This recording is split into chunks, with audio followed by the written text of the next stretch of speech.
अभिनेत्री सोनाली पाटीलने आजपर्यंत खूप भूमिका साकारल्या. वैजू नंबर 1, देवमाणूस अशा अनेक मालिकांमध्ये सोनाली झळकली.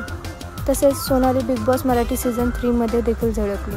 तर आता सोनाली लवकरच गाथा नवनाथांची या मालिकेमध्ये झळकणार आहे.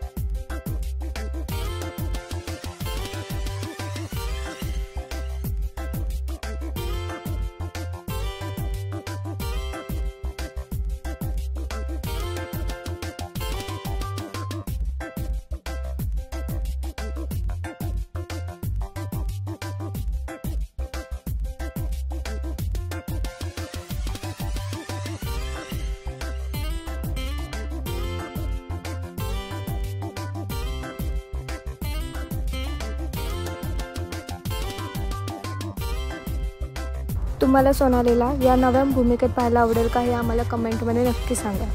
धन्यवाद.